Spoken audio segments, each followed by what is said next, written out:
root beer? Does or not? Because because I will tell you that I had A&W no sugar root beer, and it was pretty good. Are we starting talking about root beer? Let's do it. I mean, I guess that's where we ended up. I mean, For I've got nothing against no sugar root beer, but A&W is not Barqs. Just for the record, let's establish that right out of the gate before we get into the meat of the well, matter. well, when Barks comes out with the no sugar root beer, I will be first in line to try it. But I'll be honest, root beer is root beer to me. Oh, that is a non-acceptable take. That is a that is a highly controversial take. I like most root beer, but ooh, they are not all the same. Well, I think that I think of root beer the same way I think of pizza. There's no such thing as bad pizza. There's I oh only better pizza. I I I do agree with that actually. I think I've had one thing that would qualify as a bad piece of pizza in my entire life. So I do, at least in theory, accept that premise. But Right? you can't beat bars, though. I mean, so what about how do you feel about um like root beer where like they brew their own root beer I like a and lot it's of like those. on tap? Is I that like is that better than Barks? no, no, Yes, it is. no, no, no, no, no, no, no, no. I'm all for artisanship, and I'm usually like the least corporate person in the world in terms of my taste, let alone aesthetics. But Barks is the best root beer in the world, hands down, like non-controversially, hands down. I mean, that's a wrong opinion that you can have. If I remember correctly, you have other wrong opinions regarding Oreo cookies, but we will get to that later. Thank you, everybody, for joining us tonight. Apparently, this is Root Beer Talk, but also, this is The Stack. I'm Val Pancakes, and I have my dear, close, personal, longtime friend, Dylan Hales, with me tonight. And you can hear him on commentary. You got it For, right. thank you. I had it right, but I did double check it just to No, make sure. but nobody ever does it right when they do it. Anyway, I'll shut up. Go ahead. Oh, no, you're fine. Wonderful. Thank you. Talk about how great I am on the intro. Go ahead. I will. So you can hear Dylan doing commentary for Action Wrestling. I know that you work with Southern Underground Pro, work with TWE, and you're playing a large part in the new season of Uncharted Territory, debuting from the TWE Arena, Monday, May 9th, live only on IWTV. That was a very stellar intro. Hit like all the relevant points right out of the gate, and you pretty much nailed it. Yeah, I do commentary some places. I help book some places. I help put some things together. I work for IWTV, and I'm on here to talk about really whatever you want to talk about, pal. But Uncharted Territory is the excuse, so to speak. And I want to thank right out of the gate. I want to thank the Bald Monkeys, the official sponsors of Uncharted Territory Season 4, which does start. I guess I don't know if can we settle something right now on air. Yeah, let's do it. If it's technically next week, does that make it next Monday or this Monday? That makes it because the previous Monday has passed, right? But yeah, it's less than 7 days, and it is. So I always feel weird, like when I'm setting up the tweets for IWTV, I'm like, is it this Monday? Is it next Monday? Whatever the case may be, starting Monday, May 9th, Uncharted Territory. Whether you call it this Monday, whether you call it next Monday, I don't know what the appropriate way to put it is, but we're starting, I guess, 5 days from now. Actually, a little bit under 5 days from now, technically, if you're counting hours. From episode 1. Episode 1. So before we dive into all of the fun that will be Uncharted Territory, and because you talk even more than I do, which is a little impressive. I know I mentioned Action, I mentioned SUP, I mentioned TWE, but what companies do you work with and what roles do you fill? I feel like you're kind of everywhere in the Southeast. I think to a degree that's fair. So I actually started, the first thing I ever really did in wrestling, beyond trade tapes with people and things of that nature, was the Scenic City Invitational, which is how I started, and I really got involved with that. In some ways, you could argue I got involved with that from the very beginning in 2015. That's a super complicated story that is probably beyond the purview of this in the immediate. But that's sort of the base origin story. By 2016, I was more or less an official member of the team. 2017, heavily involved. I'm actually no longer a part of the Scenic City Invitational booking team or promoting team. Nothing personal, just stepped away because I had too much other stuff going on. I like to imagine there was a coup.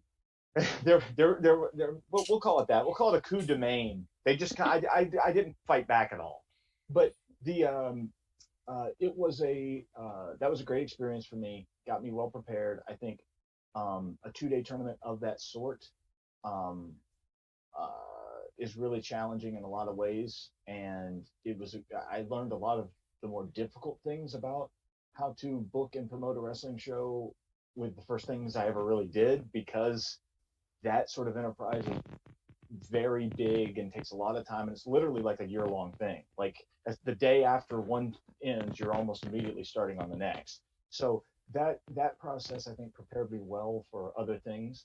And then from there, I started doing commentary I've done commentary a lot of places, but most of the places I do commentary now are places that I'm involved in the booking as well. So uh, I I don't even like viewing SUP as being a promotion that is promoted per se. It's more of like a collective of people that do it together. And I mean, obviously somebody promotes theoretically, but it's not like a traditional framework where you have like one guy who's like the real heavy in town. Like that's not really how it works. That's a collective of people. We book it together. We promote it together. Whatever you want to say. I do commentary there. I do commentary at Action. I mean, Matt has I never necessarily intended this to be public, although I don't care. But Matt sort of has himself publicly referred to me as a co-booker of sorts at times, and I think that's fair to say. Like we lace the cards out and things of that nature together at Action, and then at TWE.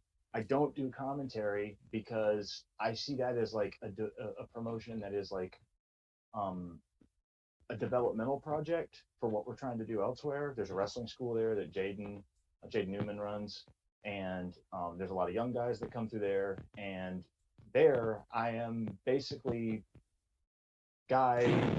I help Jaden book some, but more or less, my job is to tell people why I think something is good or bad.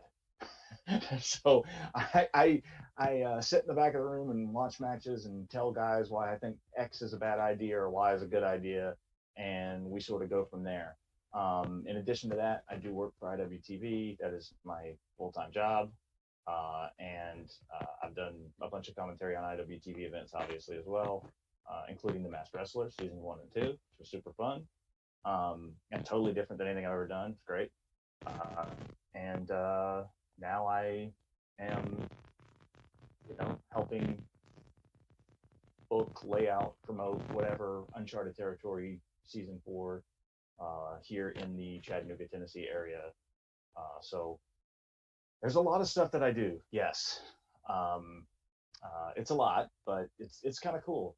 Like there's stuff here in town. I live in Chattanooga, and then like 2 hours south is Atlanta, which is more or less where Action is, and then 2 hours sort of northwest is Nashville, which is where SUP is. So I kind of have a little thing it's not helpful for viewers, but I have like a slight curvature that don't even go there, that goes up into the center of Tennessee from where I'm based out of in Chattanooga and down south to Atlanta, and it's fun. So yeah, that's the deal. So we have Uncharted Territory on Monday. Before that, I believe there's an Action show. Oh yes, we have an on Friday.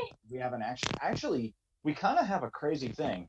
As I look at my phone real quick, because IWTV Jerry is getting into town as we speak to be the live producer for Uncharted Territory season 3. He's relocating to Chattanooga. He's letting me know. Breaking news here as I'm on my phone rudely in the middle of this podcast to let him know that I'm glad he's alive after his 12-hour drive from Pennsylvania. But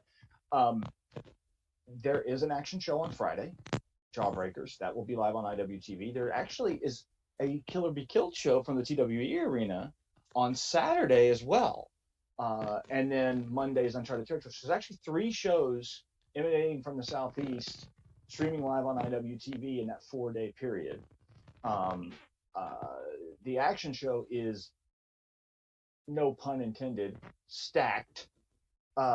We've got multiple title matches on that show, right? So you've got an action title match, which is Koo defending against Kevin Koo, the action champion, defending against Ashton Starr.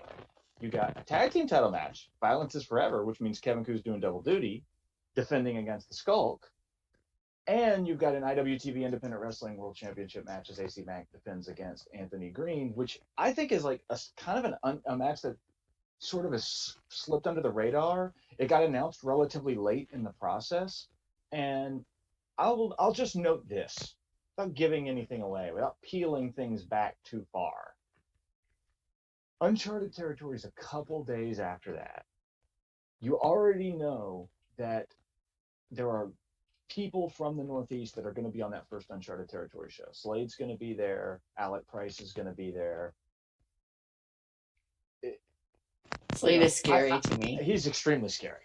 I'm not going to sit here and assert that Anthony Green will be there. Don't misunderstand me. But what I will say is, should the IWTV title change hands at Action Wrestling, I think you're going to see an IWTV World Championship match at Uncharted Territory no matter what happens, whether AC retains or whether there's a new champion.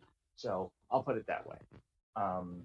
That I don't think gives anything away. I don't think it suggests anything. You can read between any lines you want. That first episode is going to have an IWTV World Title match, I feel pretty confident saying. And Anthony Green is a very, very credible challenger. On challenging for the title on his 10-year anniversary as a pro wrestler, by the way. Synchronicity, numerology. Could mean something. I enjoy Anthony Green. I've been able to see him a couple of times in person, and I love watching him on IWTV. I enjoy AC Mack quite a lot. I would love to see him hold on to that title for at least a little bit longer. I'm biased. If it were I'm an up to AC me. stan, so I'm admittedly very biased toward AC Mack. But I think that there are going to be, one thing I will say is that there's going to be a lot of, we're going to try very hard to interweave the dynamics of the various universes that exist, not just in the Southeast, but even in other places, sort of in the IWTV world, through the prism of Uncharted Territory. You can never 100% do that. Different things operate different ways, places. Some guys are really loved some places and really hated others, and that's a dynamic that you can't necessarily fully account for. But and women too. I should not gender that. But I think that there's going to be a pretty broad cross section of stuff on season 4, and I would expect, my goal is to make season 4 vehicle, like, I'll just say this, I think the first 3 seasons of Uncharted Territory were great. As somebody who works for IWTV, I see what it did for IWTV. I see what it did for a lot of different talent, and there's no question that it elevated tons of different wrestlers in a variety of different ways. But that program, as it was put on by Drew Cordero, Beyond Wrestling, and that team in the Northeast, all of whom I have a great deal of respect for, it was fundamentally a program. It was a Beyond Wrestling program that showcased a ton of talent from all over the independent landscape, but it was very much within that frame of what they do there. I like what they do there. I'm not criticizing what they do there, but we're going to do a version of Uncharted Territory that's within the frame of what we do here. And what I think that means is it's going to be very similar to the show in some ways, things that people are familiar with, but there will be a Southern fried edge in presentation, style, and flow of the show that I think you can come to expect for 13 weeks starting on Monday. Yeah, I think that's fair. And one of those things hopefully will include the integration of things like action wrestling and what we're going to see on action wrestling just in a couple of days. That's not divorced from what we're going to do in uncharted territory. Expect that universe to be not necessarily a perfect circle Venn diagram of overlap, but a whole lot of overlap. And then you had also mentioned that there is the KOBK show on Saturday. Yep. And that is at the TWE Arena. That's correct. Just a couple days before Uncharted Territory. So much southeastern centered wrestling. If people aren't watching it, then I don't know what they're doing, because there's no excuse. IWTV makes it so easy. We do try to make it pretty easy. And obviously it's no secret, like the whole Southeast First thing is an initiative to develop people in the Southeast and to sort of promote and push this scene more. When I got involved in independent wrestling, one of the reasons that I went from being somebody sitting in the crowd to somebody that was involved on the business side was for years and years and years, I'd grown up seeing really talented independent wrestlers in the Southeast, people that I really, really, really thought were great, who never really got the break because there wasn't really an infrastructure for it. And I mean, Val, if we're being honest, the area, the country where you're from has had similar issues, where like you have really talented people that up until relatively recently, unless some guy's filming their show on landscape mode on his iPhone, like lots of times that footage doesn't even exist. People I think of for example, somebody from your rough area of the country, I wish we had the entire career of Jeremy Wyatt documented on tape. And the reality is we just don't. And when I got involved in the Southeastern scene, there were guys like Sean Tempers, Kyle Matthews, who's come back from a retirement, but is not as active as he was, but is still outstanding. People like Mr. Teen Excitement, Drew Haskins, people like this. These are names that probably aren't familiar to a lot of people, but they should be, and they would have been if there had been an infrastructure in place for people to actually see this stuff. And now it's now there is an infrastructure in place, and we finally are in a position where we can hopefully take advantage of that. Obviously, I've said this publicly before on social media, but it's to me, the whole Northeast versus Southeast thing, I don't care about that. Truthfully, I don't care about that. I don't need to say Southeastern wrestling is way better than everybody else. That's not a thing I need to say. I have my own biases towards certain guys, certain places, certain promotions, but I don't feel compelled to say that. What I do feel compelled to say is that Southeastern independent wrestling is as good as any place else, and that we do things differently in certain ways, and in ways that I think the independents could frankly use a little bit more of. And I think that is what we're going to try to do with Uncharted Territory. We're going to try to inject some of that southernness. My favorite wrestling promotions of all time in terms of a storytelling week to week wrestling presentation perspective are Smoky Mountain Wrestling and just the sort of old Memphis studio wrestling with Lance Russell holding a skinny microphone and that's my favorite kind of wrestling. I'm not going to sit here and say we're going to do exactly that, because we're not. But are we going to do something that has a lot of influence from those things? Yes, we absolutely are. Is it because you don't have a skinny microphone? I might get a skinny microphone. You really should. I'm not going to sit here and say that I haven't looked into it. I would be lying if I said that I hadn't looked into it. So, yeah. Lance Russell, by the way, the best announcer, best commentator of all time. No shade on anybody else. There's been some other greats. Nobody better than Lance Russell. No one. I can honestly tell you, I do not know who that is. So That's okay. You're allowed to not know, but we will correct that, Val. We will correct that. oh no. We will correct that. I will send you some Lance Russell in action. We will fix that problem. You're allowed to not know. I would appreciate that. There is a lot, especially with independent wrestling, that I don't know or haven't really caught up to yet. How when did you start to really get in? I'm turning the tables. I'm interviewing you now. When did you really start to get into independent wrestling? So I've been into independent wrestling in my local Omaha, sometimes Des Moines area, since 2012. My first show was August of 2012. And then, but I've only started getting into independent wrestling like really outside of my local area in 2019. And that started in part with wanting to watch Uncharted Territory on IWTV. Hey, I love that. I love to hear that. Let me ask you. So, like, your local indies would be like Magnum Pro, right? Yep, Magnum is the company that I work with. Yes. And then if you're out of Des Moines, then it would also, like, if you were going to Des Moines, would be that like Impact Pro, the IPW era, or okay.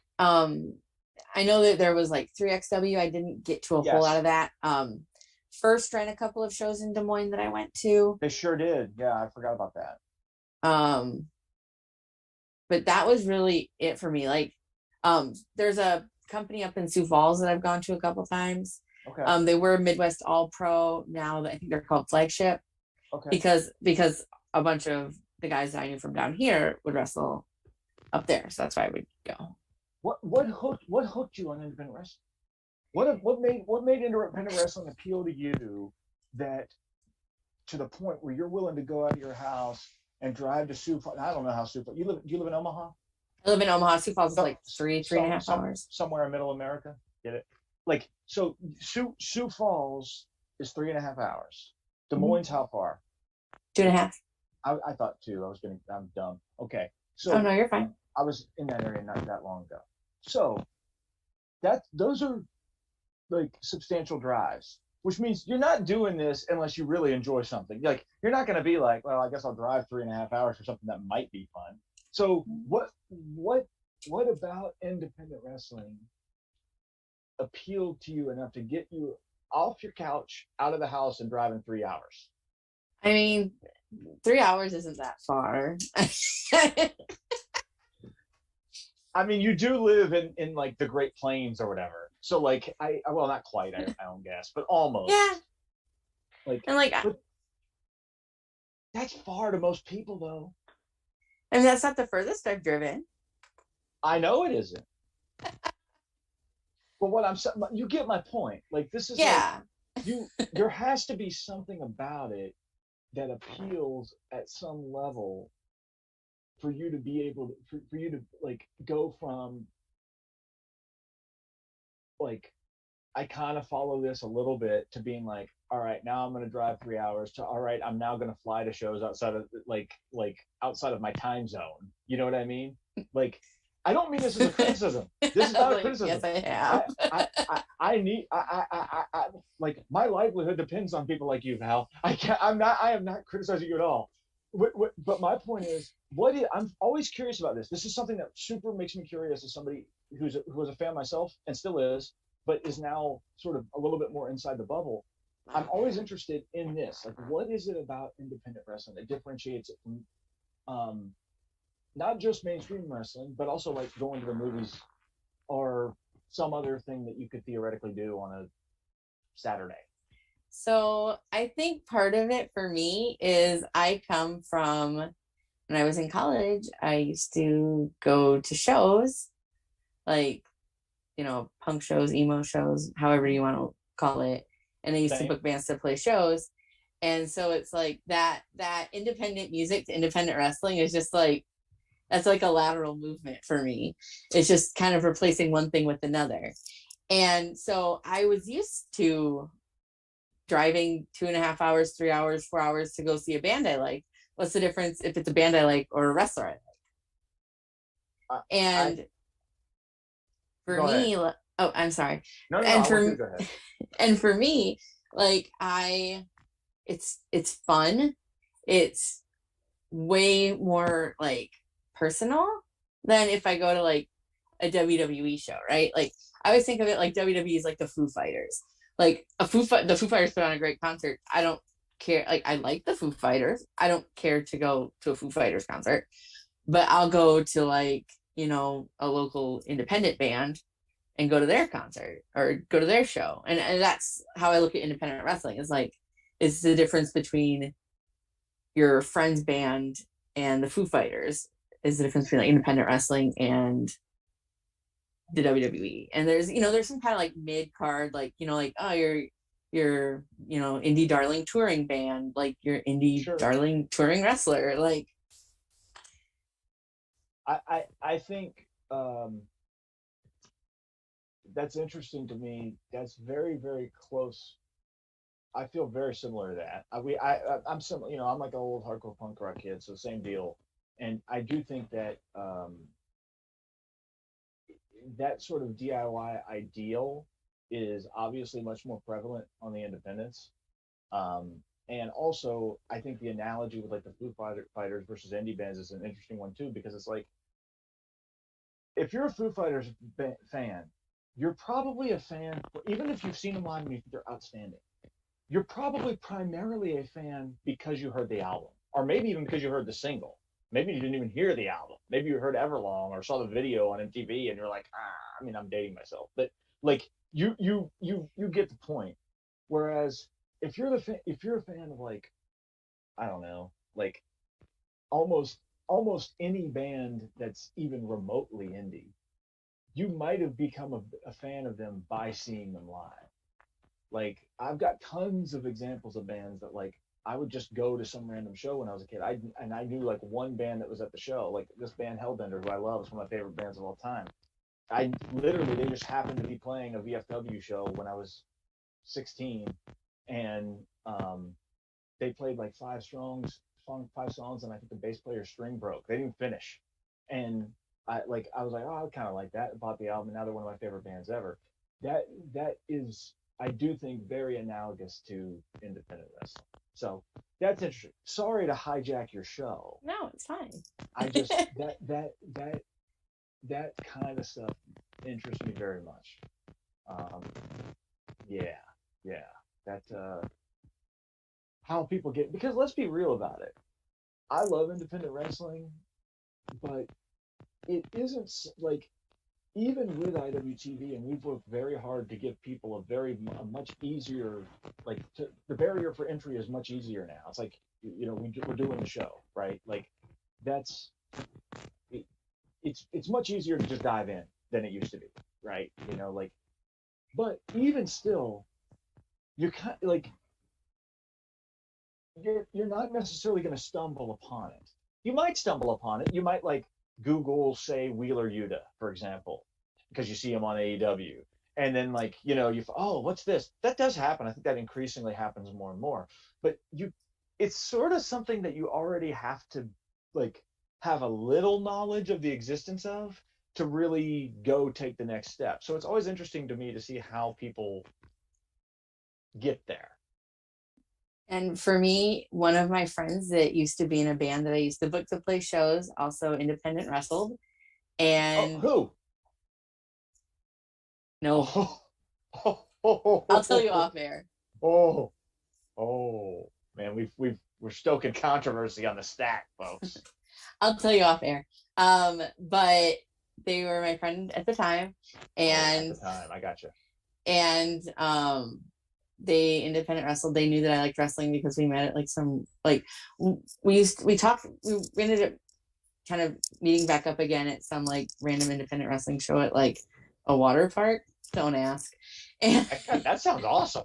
It was interesting. I want to do a show at a water park. I can talk more about that later too. But we ended up talking about wrestling. He didn't know I liked wrestling. I didn't know that he had ever wrestled. But then he was like, oh, I'm coming back to wrestle again. You should come. And I said, oh, are you sure? And he's like, yeah. I was like, okay. I didn't have anything else better to do. Like, what else am I going to do? And so ended up went to my first Magnum show, August of 2012, and I've been at almost all of them ever since. But Pro, by the way, which you can watch on IWTV. Yes. There's your cheap plug. Yes, on IWTV. But that's how I got into independent wrestling, and you're kind of right. Like, unless you know it exists, you don't know it exists. Because I didn't know that Omaha had a scene at all for that, let alone it's very subterranean, which is also a way that it's sort of analogous to like DIY punk rock and stuff. Like you may not there's probably a house show going on in Chattanooga right now or something, and I don't know because I'm old now, and I'm not gonna know. I'm an old person. It'd be weird if I did know, probably. But that sort of stuff is still out there, and it's sort of self-sustaining. I mean, I do think independent wrestling's gotten a lot bigger. It's gotten a lot smarter. It's gotten a lot better about marketing itself. I think it's less that than it was in 2012, right? Like in 2012, if you didn't know something, you really did not. I mean, forget. Oh, there were people that I saw at some of those early Magnum shows that I'm like, holy shit. I saw Pete Dunne and Mark Andrews at Knights of Columbus Hall. Isn't it crazy? I think it was an Eagles Hall. Yeah, you're not. I have a very bizarre first independent show ever because I'm an old person. So my first independent wrestling show was in 1988. But it was a rare U.S. appearance of the legendary Stan Hansen, who almost exclusively worked in Japan at that point. But he wrestled on this random independent show in Charleston, South Carolina in 1988. The show, by the way, promoted by reality TV judge Akeem Anastapoulos. If you're watching this and you're even vaguely familiar with Extreme Akeem, the judge that I think at one point had a hammer that he uses, a gavel. Oh, I do know this guy. He promoted a couple wrestling shows in Charleston, South Carolina when I was a kid. So the first show that the first independent show I ever went to, not the first wrestling show, the first independent show I ever went to, promoted by Extreme Akeem and Astapula. Maybe I'll get me a hammer per gavel at Uncharted Territory, and I'll just make edicts like Extreme Akeem. That'd be cool. I don't think it would work very well, but not with that attitude. Well, fair enough. You got to embrace the gimmick for it to work. That's true. If you fight against it, it doesn't work. Gotta have a robe. Yes. I don't know if I can pull that off. I mean, I think you could. I don't know. I don't think I have if I had a powdered wig to go with it, maybe. But can you imagine me doing commentary with Moe's at the TWD building with the powdered wigs on? That'd be an innovation for Uncharted Territory Season 4. I think it would work. Actually, you know where it would work probably better than TWE is Action, because at Action we've got the stage. We're up. The commentary is elevated. We're sitting there, with powder wigs, and long flowing robes. I could even get some rouge and rouge up my face a little bit. Yeah, go lean into it. I think at Action we could do that. I don't know if I'd feel comfortable doing that at the TWE building, but the TWE building, by the way, a very underrated wrestling thing, in my opinion. You've been there. This TWE arena. Okay, I even tweeted not that long ago. I was like, I miss the TWE arena. Isn't it I mean, it's weird because it's simultaneously bigger and smaller than it looks on video. It's both. It's both this is smaller than I think, but then when you're in it, it doesn't feel claustrophobic really. So you're oh, there's plenty of room in here. The best seating in independent wrestling. A cushion. Those chairs are nice unless you have to move swiftly. That is fair point. That's a fair point. Because there's no moving swiftly. You can move swiftly, and then Daniel McCabe can hit his head on the chair.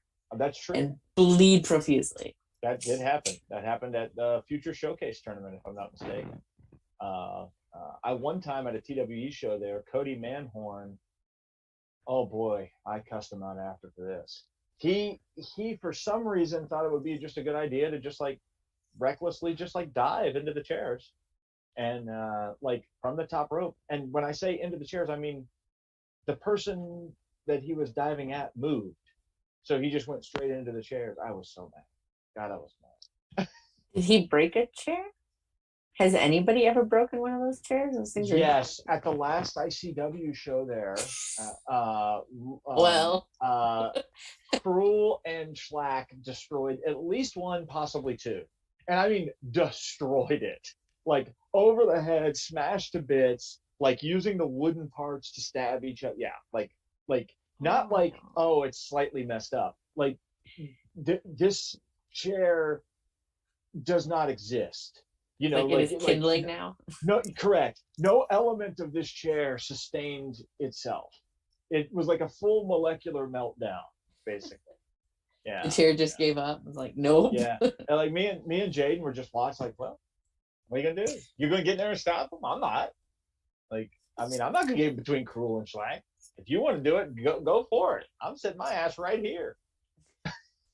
I know that two giant large men that I'm not even gonna come close to trying to get in the middle of. Not even close. No, wouldn't dare it. Wouldn't dare it. Wouldn't even enter as a thought in my head. No. Just couldn't. Terrifying. So with Uncharted Territory coming up,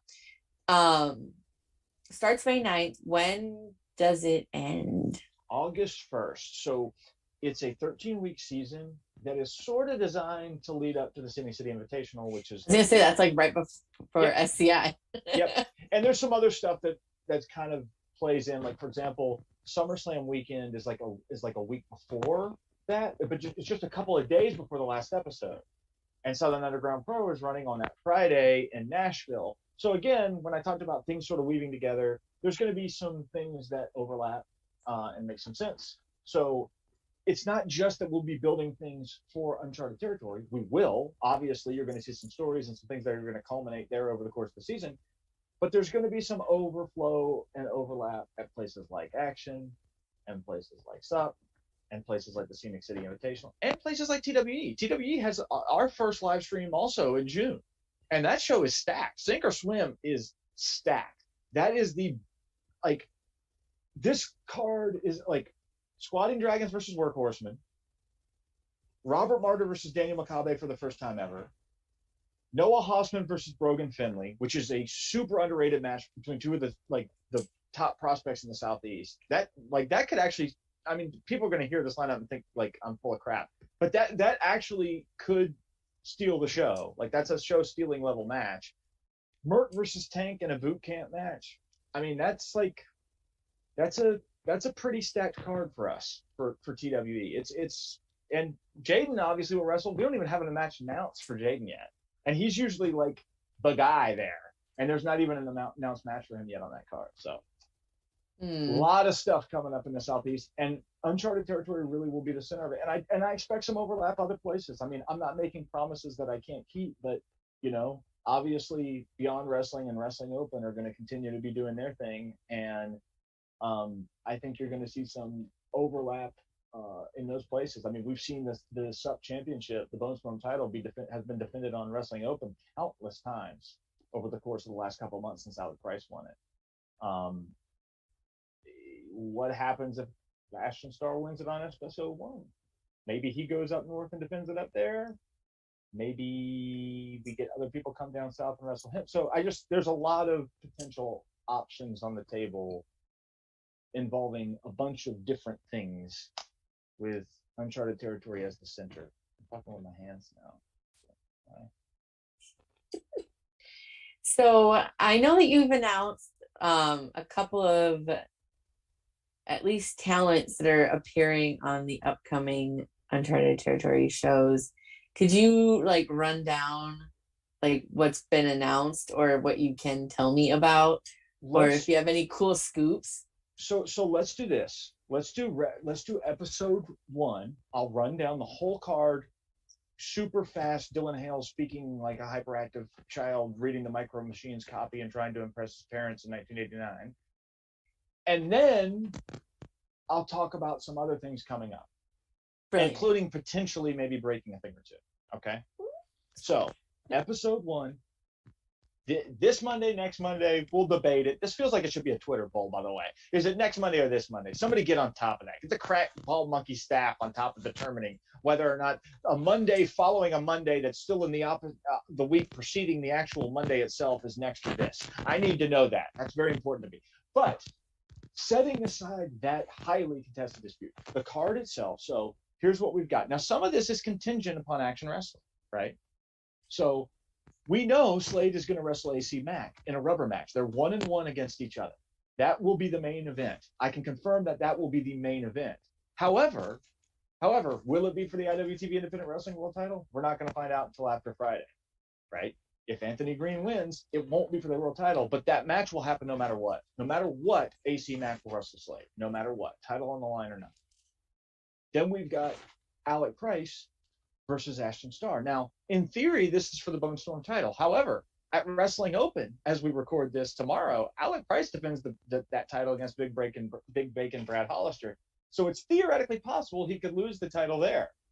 Ashton, by the way, is wrestling against Kevin Koo at Action for the Action title on Friday night. So it's possible that match could end up being an Action title match with no subtitle, or it could be title versus title at episode 1 of Uncharted Territory. But either way, Ashton Starr will wrestle Alec Price. Whether there's a title involved, whether there's 2 titles involved, whether there's 1 title involved that's not even the current advertised title that's supposed to be involved, there will be a match between those 2. Then there is a third potential prospective title match. Violence is Forever for sure will defend the Southern Underground Pro Tag Team Championships. They might also defend the Action Tag Team Championships if they have them against Culture Inc. That's a first time ever match, and to me, Culture Inc. is like the most underrated tag team on the independents. I think they could very, very, very, very easily steal the show. I think that match has high potential to be the runaway favorite. Then we've got Bulgarian wrestler, Alabama wrestler, Damian Tanger versus Adam Priest. And those 2, by the way, have wrestled before. And I think Priest, in my opinion, is one of the 10 best independent wrestlers in the world. I really believe that. I think he's outstanding. I think he's that good. Tangra is, from a prospect perspective, is blue chipper and then some. I think this match is going to be outstanding. Jaden Newman and Alex Kane also on that card, and Jaden has been talking some smack in the TWE shows leading up to that one. So there's a little bit of a personal element in that. One thing about that match that a lot of people don't know too is, while Jaden obviously sort of made his hay in the TWE arena, his home building, Alex Kane's first big show that he credits would be in the show that kind of put him on the map was the Scenic City Future Showcase a couple years ago, which was in that building. So that's a building that has a lot of importance to the careers of both guys, okay? That's something to keep in the back of your mind. We've also got the return of the Discovery Gauntlet, which we've seen in previous seasons. We've got Kinsey Page versus Shaza McKenzie, which Kinsey Page, when I think of Southeastern women's wrestlers, to me, she is the gold standard at this point. And, you know, Shaza's been going all over the United States since she's been here against sort of a who's who. Kinsey is not one to sleep on. And I think that's another match that has high potential. The show, the lineup, the card, I feel very, very strongly about it. There could be some surprises as well. Take that however you want. I think there could be some things, wink, wink, nod, nod, hint, hint, that are not necessarily advertised at this moment. Maybe not matches, maybe some other personalities and stories and elements, though, that you have not seen as of this time. Pop up on social media. And then, you know, in the subsequent weeks, we have several different things announced. We have Tony Deppen on episode 2. I can also confirm that Shaza McKenzie will also be on episode 2. She's on episode 1. She will also be there on episode 2. So that's something that's out there that I can sort of reassert. Episode 3, I believe, already announced. We have Anthony Henry. Marcus Mathers is going to be down for that show. John Wayne Murdoch is going to be down for that show. So that's quite the that's like 3 of the most different wrestlers you can think of, by the way. All Yeah, down I'm kind of all over the place. For episode 3. All of those guys are down, and we'll break a couple of things real quick here. All right, we've got some other things announced, but I'll go ahead and break a couple of things real quick here.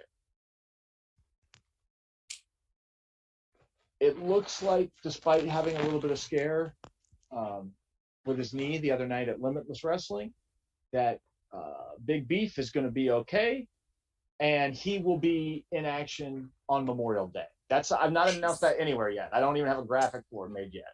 But Beef will be at uncharted territory on Memorial Day. Big Beef, one of my favorites in the Southeast. He will make his debut there. And then also, I'll go ahead and throw this one out here as well. Billy Starks will make her debut on episode 3. So Billy will be on episode 3, which is May the 23rd. I'm not going to say her opponent yet, but she you can't get that. You can't get that out of me. But she will be there. And you know what? We'll do one more. We'll do one more in terms of a talent that has not been publicly announced yet. Not quite ready to say their opponent yet, but somebody that I regard as one of the best independent wrestlers in the world, a Southeastern staple, veteran, been around for a long time. He's been a staple at TWE in particular. He's been on a tear at St. Louis Anarchy for a long time. He was Kingfish at New South for a long time. Derek Neal will be at season 2. He will be there, or episode 2 rather. He will be in his first time ever in uncharted territory anywhere, north, south, or otherwise. Episode 2, Derek Neal will be there, and he's one of my personal favorites, and legitimately, I believe, one of the best wrestlers on earth. So we'll have Derek in the house then. So there's a few for you. We gave you a few scoops. Most of those I don't even have my graphics for yet, so we're really scooping it. I couldn't even tweet those out if I wanted to. But that's sort of a list of some of the things and some of the talent that you'll see just in May. You know, this thing's going until August 1st, and I'm going to try my damnedest to get a wide variety of people, talents, wrestlers into the TWE arena. And you know, Val Pancakes is going to fly down one week. I'm breaking that news. I mean, I'll be there for SCI. I'll allow it. I don't know about any time in between then and now. Will you be watching every Monday night? Absolutely. Well, I'll take it. I will be tweeting along for sure, as I just tweet incessantly. So that's how we met. Right? Isn't that wonderful and special? That is how we met. Val's tweeting along with, in particular, with shows on IWTV. I, especially through the pandemic, watched a ton of IWTV. It's weird to say this because, like, the pandemic was so hard for so many people, and it's still going on. I mean, it's just not as intensified as it was, but like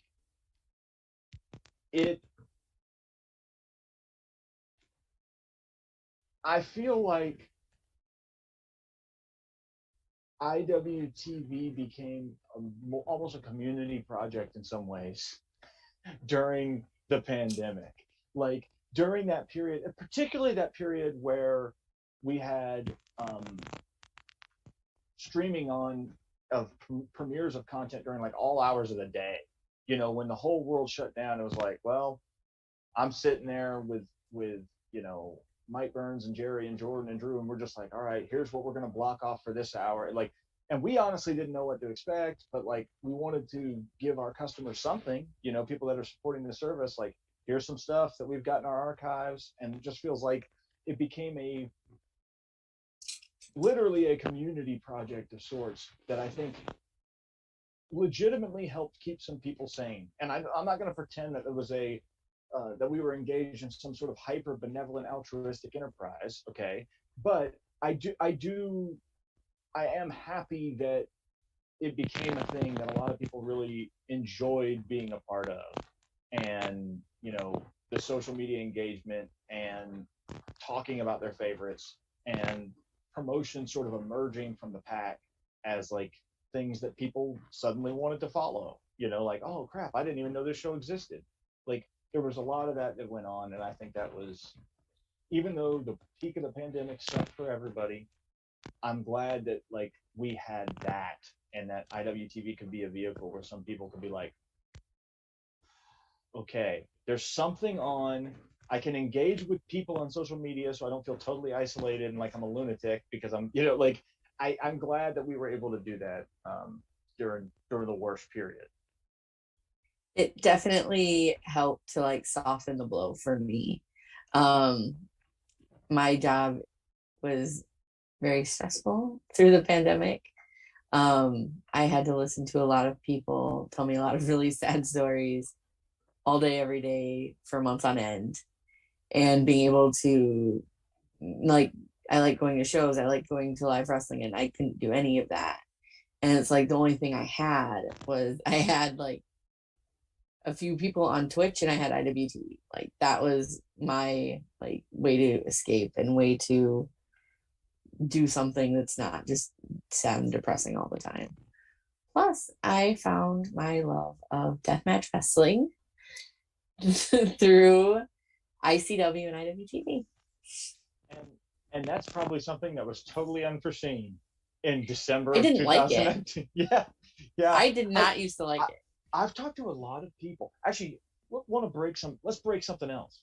Let's break something else. Yeah. All right. The TWE Arena has had ICW a few times, and they're coming back in July. I think the 22nd and 23rd. That's out there. I think. If not, Danny, forgive me.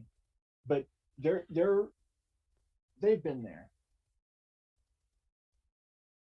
I'm not going to sit here and say that there's going to be a death match on uncharted territory every week, but there will be death matches on uncharted territory in season 4. For sure, they will happen.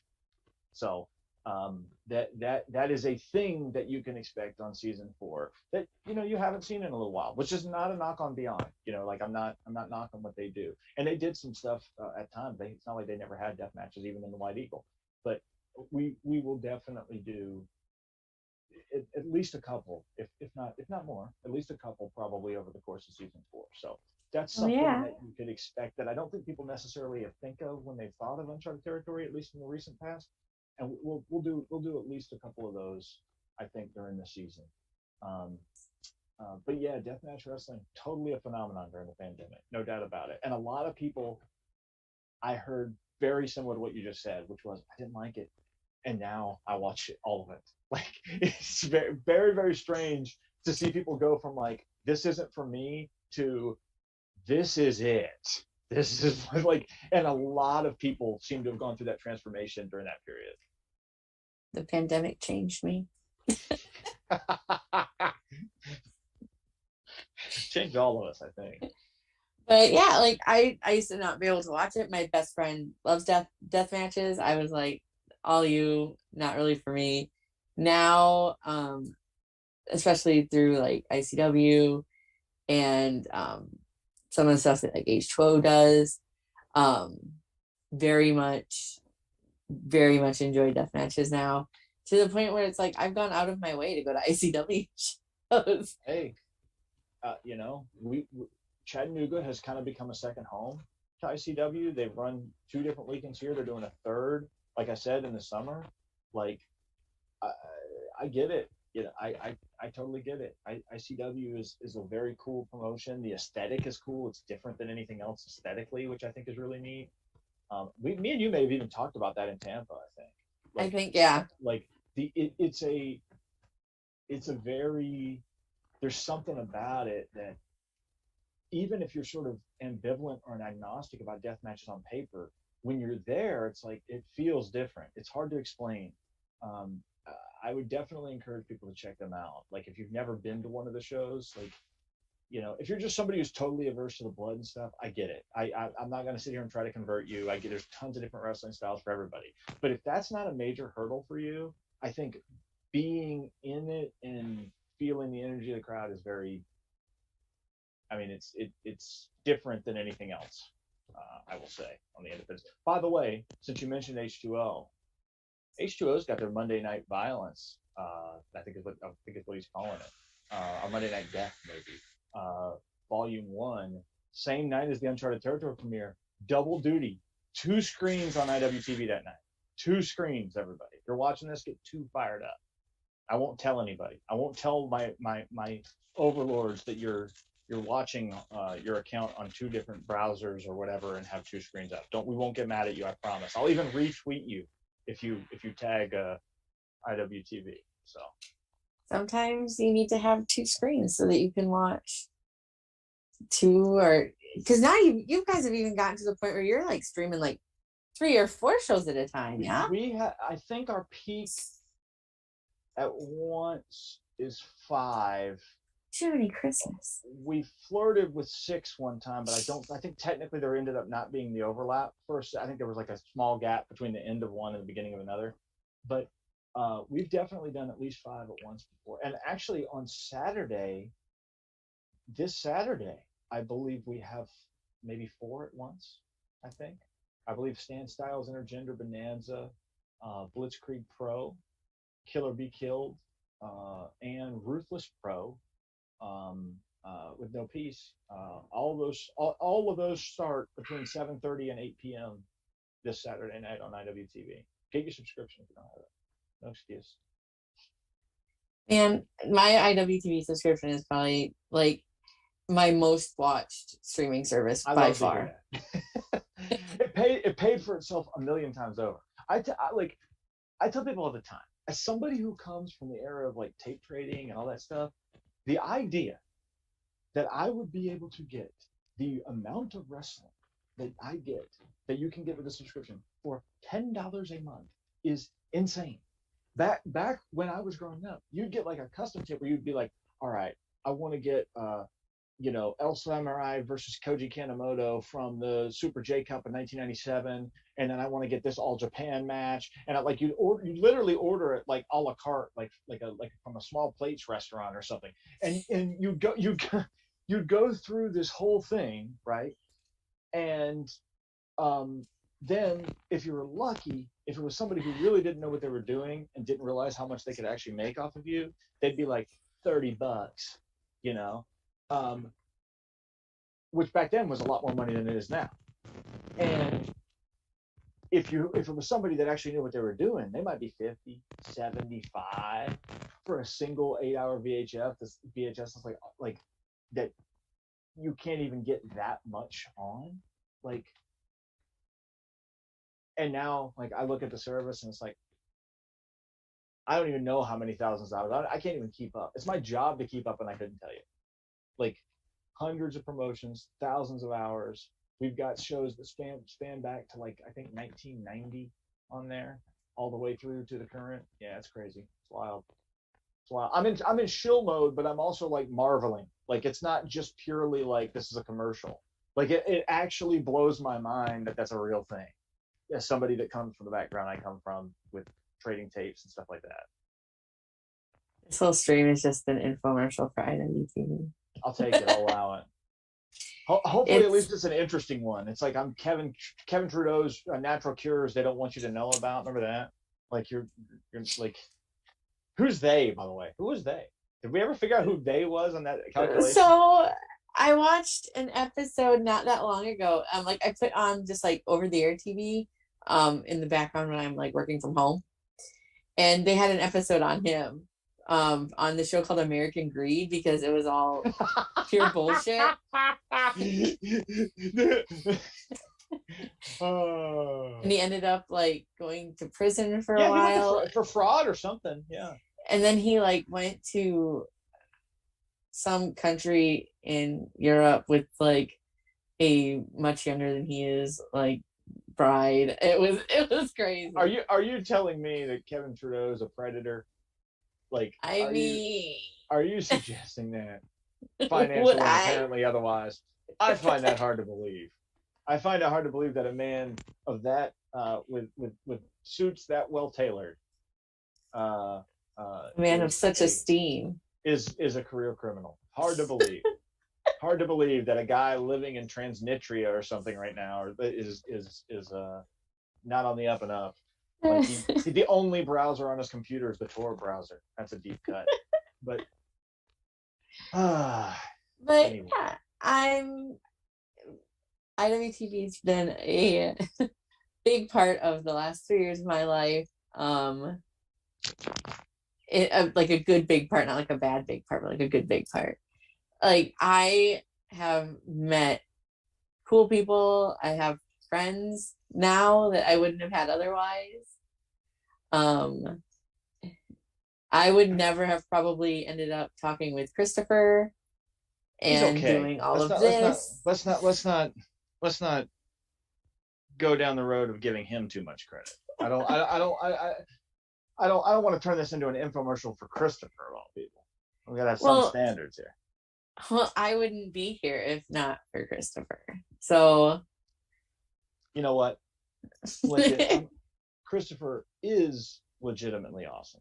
Great, like a great and selfless dude in and around the space of professional wrestling that is probably not appreciated enough, to be honest. But 10 of 10 will agree with you. Christopher is wonderful. He puts up with me asking him random dumb questions like all the time. And my life would be a lot different, and a lot different in a bad way without all of this. And IWTV and all of you. that I feel like that's a period. I feel like we're winding down on that note. But I look, here's what I want to say. Okay. I'm gonna put Val Pancakes back in the hot seat. We're gonna reverse this again, and I'm interviewing again. Okay. Oh no. Okay. And I want our producer to monitor this very, very closely. All right. To make sure I get straight answers on the record. I've got 2 questions for you. They do not involve the number of undeleted emails in your box or unopened.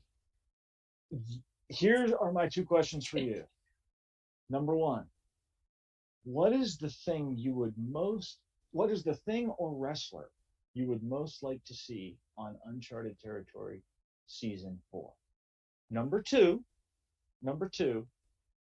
what is the thing that you're most interested in seeing on week 1? Doesn't even have to be a particular wrestler or match. Could just be something about the ambiance, like does Jaden's hair look nice? Which it doesn't. It's very shaggy right now. I was like, it's a little. Yeah, he's looking rough these days. But Cheyenne likes it, so I'll allow it.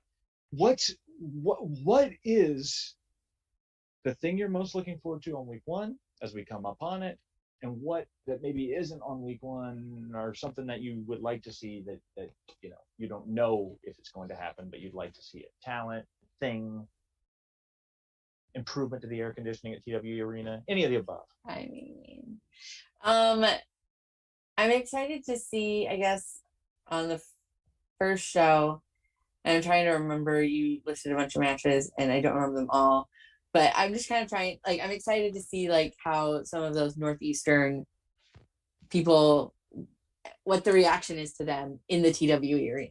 I like that. Because the TWE crowd is very animated in some respects. And to see that's an understatement. And to see how they react to Northeast talent, people that they may not be as familiar with, or people that they might have, like the Southeast Northeast kind of feud with, and see if anybody swings on anybody. I'm being honest. Hopefully not. I would hate to have to leave commentary to try to tackle Sherry, and she knees me in the face and breaks my jaw. That would be a bad start to the season. But that's a cool answer. I like that as an answer. So the other thing I would like to see on Uncharted Territory, because I am selfish, I would love to see, like, I don't know necessarily how feasible it would be, but I would love to see some guys from my area end up down there and get just that little bit of extra push. Who do you have in mind? You Do I got have in any mind? particular names? You got any particular names? I mean, so again, because I'm selfish, I'm going to shoot you some of my favorite people that work with Magnum Wrestling, because why would I not do that? They are my friends and I love them. Jason Strife. Okay. Had a really great match with Mike Bennett a couple of months ago. He's had some health issues, but I think he's doing better as long as he continues to be healthy. I would love to see him. He could match with anybody. Okay. Cold Stone Tim Boston. Oh yes. He just went out and worked Pawcade. He is trying to get out and do more things and go more places. So he's one on my list. Okay. Donnie Pepper Cricket, he's always fun. He's been around. He knows what he's doing. He can help elevate younger talent, or maybe talent that isn't as well versed. He may not be as well known as some other people are, but I watched him work a show where nobody knew who he was, and he was instantly able to get just crowd heat, and it was, he got him. Yeah. And it was just Donnie's great. Donnie's great at getting a crowd reaction. I'm actually familiar with all these guys. 100% Donnie's great at getting a crowd reaction. And then kind of not from my immediate area, but kind of general area. Jeremy White is always fun to watch, whether or not he has a good attitude. He's a good wrestler, and he can match toe to toe with anybody. And I think that he's flown under the radar for a really long time. I like all those picks. I promise nothing, but I will tell you that I have absolutely been looking at people from all over the country to see what we could do to make possible. So I take, Val, your counsel under advisement. That's seriously why I asked. I like, to me, Uncharted Territory is the flagship show on IWTV. It is. It just is. And while this show is going to heavily feature Southeastern talent, obviously, it is not going to be a show that is exclusive to, I think even episode 1 shows you that. Slade's in, Alec Price is in. Like it's going to be people from outside of that space coming in as well. So you never know what you're going to see. You never know what you're going to see. And I want to reiterate this. So I rudely look at my phone again. Oh, I might have a date with IWTV Jerry here. But don't tell anybody, including the people watching this live. But my brain is fried. It's been a long day. But I do want to reiterate that what we're going to try to do with this show is make it a Southern style version of a staple that people already enjoy. And I want people to, it's the flagship show. I want people to be excited for it, but then not let down when they watch. Because the worst thing in the world is when you're excited for something, you're like, that's fine. In a way, it's better if it's bad. I know that sounds insane, but it's like, Killer Clowns from Outer Space is more fun to watch than something that's just fails at what it's trying to do. So we're going to try to deliver. We've got a ton of people here that really, really, really want to make it a big deal, that appreciate what we're trying to do for the Southeast, and that are part of the team. And I don't know. I think it's going to be a fun season. I think Val may end up coming down for an episode, even though she refuses to commit to it and is going and probably is going to end up saying no, but she's going to watch all 13 episodes live. We've got a commitment for that. So even if, for example, she were to get arrested, there's a situation now where we have her on record, committed to watching all 13 episodes, which means prison cell phone situation possibly. Are you ready to do that? I mean, if I have to smuggle it, like I have places. All right. Prison cell phone commitment level from Val Pancakes here on the stack. We heard it here on the stack, which means I expect a much more mild commitment from everybody watching this. It's like, I don't expect you people to be like, I'm going to smuggle a phone into prison if necessary to watch all 13 episodes. I just want you to watch it from your house. Way easier level of commitment. Let's be honest. So, yeah, it's going to be fun. It's going to be cool. We're well into the period where I feel like I should be doing more, even though I've been doing a ton to get ready for it phase, But I'm excited, and I want to thank the Bald Monkeys again. The official sponsors of season 4. That's huge. That's huge.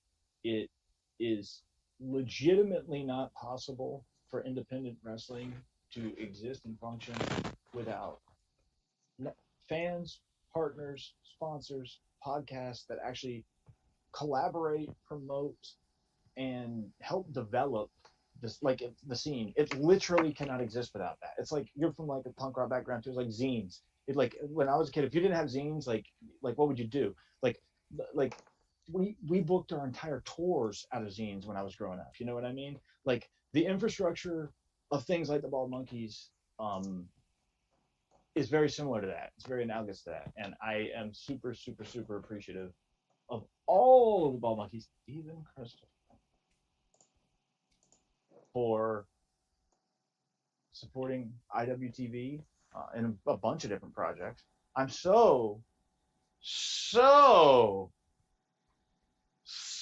supportive.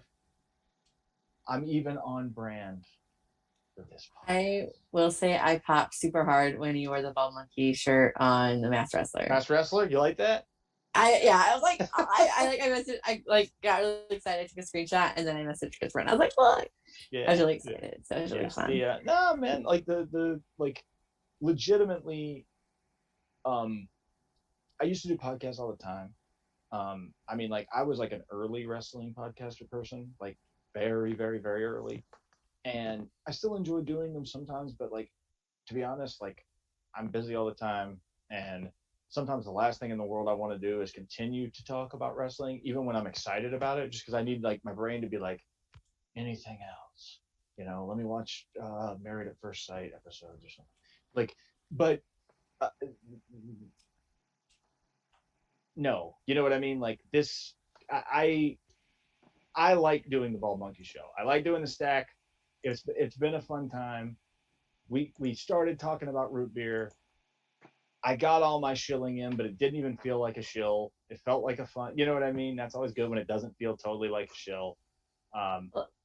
It's great. I mean, I think part of that too is, you have a genuine enthusiasm for it, but also I love IWTV. It helps, yes. I love it. No, I would marry IWTV if I could. I would.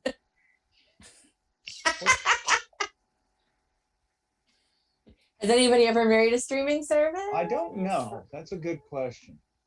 We're in a weird space, I think, as we get closer and closer to what Ray Kurzweil calls the singularity.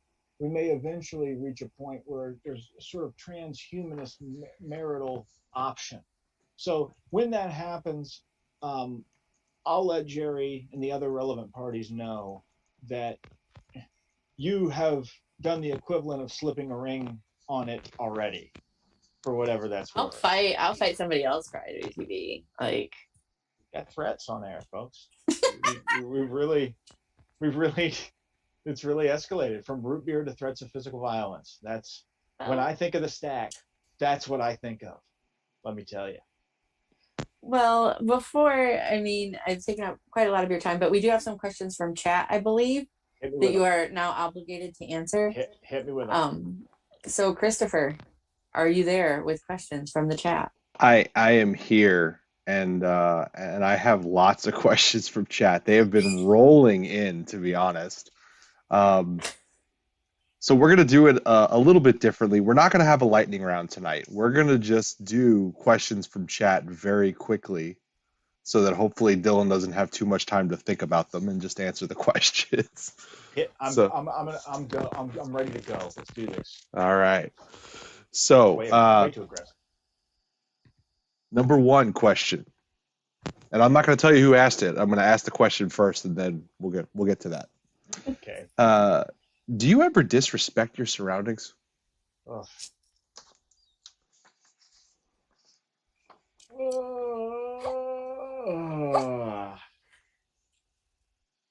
I thought he was at training.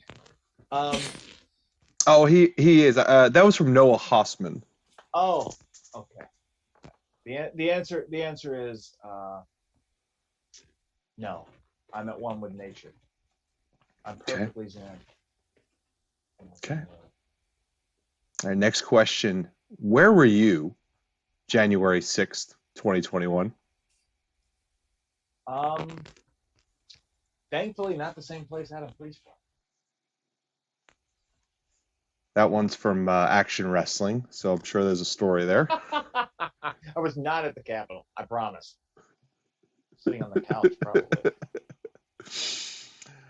Vic has a question about your PIN number and your mother's maiden name. We'll just skip that one. Let's see, that would be 0 to we'll answer that off there. Next question. What is your favorite quarterback in South Carolina Gamecock history? Connor Shaw, he's a winner. Connor Shaw is the best Gamecock of all time. He was a true winner. Maybe not the most skilled quarterback in the history of the Gamecocks, so that's debatable. Steve Tannehill was very good for his era, but Connor Shaw is the best Gamecock period ever. That was from John Mosley. That question. So okay, good question, but good, Connor Shaw's good the answer, hands down. Good question. Next question, Dylan. Can you elaborate on the war crimes of former President Jimmy Carter? Oh, I could. I mean, I believe I always get his first name wrong. Brzezinski is the last name, who was the national security advisor of Jimmy Carter. He wrote a book, I want to say it's called The Grand Chessboard, maybe, where he talks about how the development of the Mujahideen, which of course eventually became what we now know as Al Qaeda, was actually not only was it promoted by the United States starting during the Carter era, not during the Reagan era, but also they were tasked with carrying out incursions and assaults inside of Russia to draw Russia into Afghanistan. Something that a lot of people don't know. That would be one potential source. So there's a source for you. You can follow up on that. That's my very, very brief answer. That was from Joe Blair. I knew exactly who it was from. Okay. Maybe I'll let you just tell me who it's from after I ask the question. Oh yeah, have him guess. Yeah. Oh my God. Next question.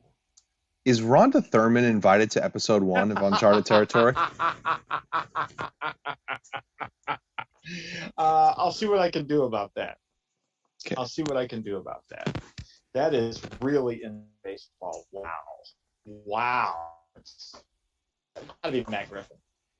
Action Wrestling, yeah. We believe that was Matt behind the window there. Or Action Cat, maybe. Maybe it was the cat, yeah. Next question. Is Nick Hogan going to be in the Discovery Gauntlet? Ooh. No comment. If I could make that happen, the answer would be yes. I don't know that I've got that kind of budget. If he would come in for the best hot dogs money can buy at the TWE concession stand and the firmest handshake I can proffer, then the answer would be yes. That was from the Haas man. So, bigger menace, Pete Youngblood or Suge D? Ooh, that's a super tough one.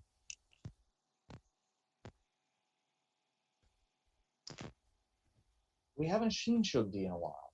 No. I haven't seen him in a while. I'm gonna say Pete Youngblood. I mean, we've seen him some places, but we've not seen him in action in a while. He was just a TWE, but thankfully I wasn't at that show. I was out seeing my bestie Haley's play. Haley was awesome. Who was incredible in her role as Helen in Midsummer Night's Dream. By the way, excellent. The Sierra Vista Community Theater in Sierra Vista, Arizona. It was awesome. I saw the play 3 times and never got sick or bored of it. It was great. So I missed that show, but that also means I've managed to miss Shug, thankfully. So I've seen Shug in a long time, and great. While he's a great talent, I'm perfectly fine not being missed by him. So there you Fair. go. Fair. Next question. What is your opinion on Ken Patera? Oh, this is probably not known to a lot of people in independent wrestling, but I once wrote and compiled an entire analysis and sort of historical framing of the whole career of Ken Patera based off of results from his career that started around, I think, 1972 and up until his arrest in the mid 80s.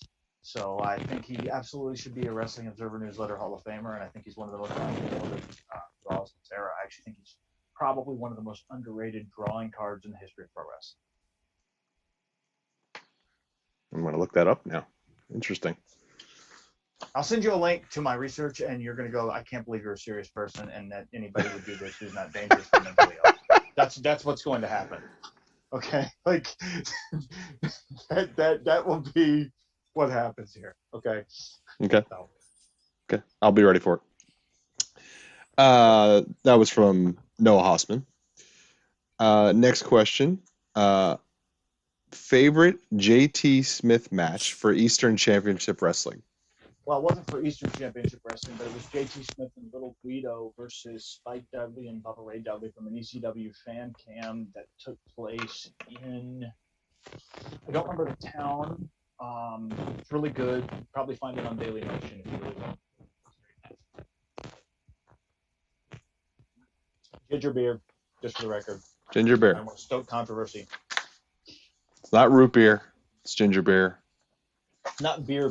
That is the controversy, that it's not root beer. Yeah. Oh, fair enough. All right, 2 questions left. Okay. This one is, when are you going to book Kita in the house? Ooh, right after I book Ken in the box. Next question. That was from Joe Blair. And the final question from our VIP, Vic. In your opinion, who has the best gear of all time in wrestling? God, that's hard.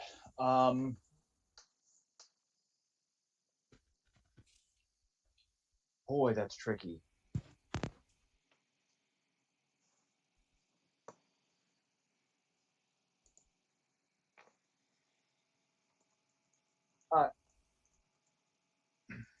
I think like Aja Kong and Bull Nakano in like All Japan Women's Wrestling had really cool looks that I would rate like instinctively. That's my answer.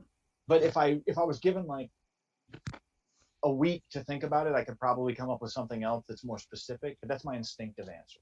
Would be like the badass ladies of All Japan Women's Wrestling in like 1989, 1990, 1991. Very cool. All right, well, those are questions watch from a lot chat, of that man. on IWTV, by the way. Oh, there you go. Shameless. One more plug. Well, those are questions from chat. That was all our alternative to the lightning round. Thank you, chat, for covering my questions for the night. Val, I'll throw it back to you. Brilliant. This has been like a full love letter to IWTV, which is fine. I do love it. So, a couple of like fun questions, and then we'll be wrapping up here. How do you take your pancakes? 2 small things of butter, not super big, and then a ungodly amount of maple syrup, like an An ungodly amount, like ungodly. like drowning, like questionable levels of legality amounts. Yes, like a lot. Once in a while, I might put something else on, but basically that. No, that's fair. That's like a good like go to like everyday pancake. That's Yes. fair. And then I know that this has been asked of you before because you've been on the Bald Monkeys podcast before. And I'm going to ask you again with the hope that maybe, maybe you've expanded your horizons Just asking. since then. Just asking. Um, so when it comes to Oreos, you can get many different kinds. Yep. But if you're going to get a chocolate cookie with a white cream center, you can get many different quantities of them where you can get the single stuffed or the thin ones or the double stuffed or even the mega stuffed. I'm going to answer this. How are you going to disappoint us? I'm going to answer this, and it's going to be the coldest ending to the podcast ever. Because right as I answer this, IWTV Jerry just messaged me and says that he's pulling up now. So here's what I'm going to do. Very defiantly, I'm going to tell you, everybody watch Uncharted Territory on Monday nights at 8 p.m. on IWTV and sit in your little recliner or your sofa or on crisscross applesauce on the floor in front of the TV, whatever you need to do with a single stuffed Oreo cookie. Don't do double. Don't do mega. Don't do some weird criminal concoction that absolutely should not be allowed to exist. Single stuff. As endorsed by the Bald Monkeys. I'm speaking for all the monkeys on that. Single stuff only. That's it. I'm done with these hectoring questions. Single stuffed is the incorrect answer to that question. Damn it. Double's too much. It's too much. I'm sorry, it's too much. It's the perfectly right amount. I could see the argument for mega stuff being too much. I can understand. No. This is objectively false.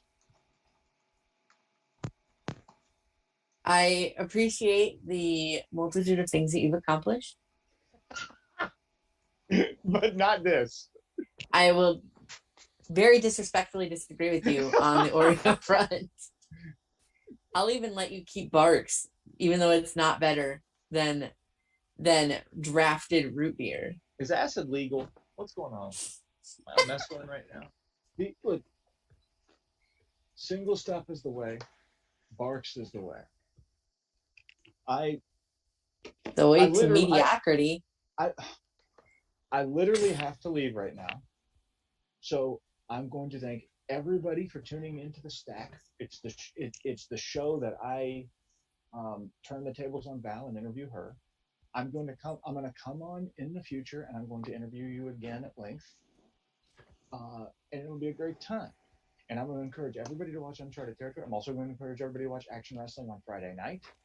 We got Action Friday, Kill or Be Killed Saturday, then on Monday, and every Monday for 13 weeks, you've got Uncharted Territory. And you've got single stuff Oreos and a Barqs root beer next year when you're doing it. You can do that if you want to be wrong, but to be right, you do have to watch IWTV, Uncharted Territory. Follow IWTV on Twitter. They announce all kinds of shows. They're streaming stuff all the time. Watch wrestling till your head falls off. Thank you so much to Dylan Hales for coming and hanging out with me tonight. My dear, close, personal, longtime friend. Be sure to follow IWTV, watch Uncharted Territory, and come back next week. New Stack time. We're starting an hour earlier next week, so we don't run into whatever premieres on IWTV after us. And I will have Rip Bison on the show with me, so I'm very excited.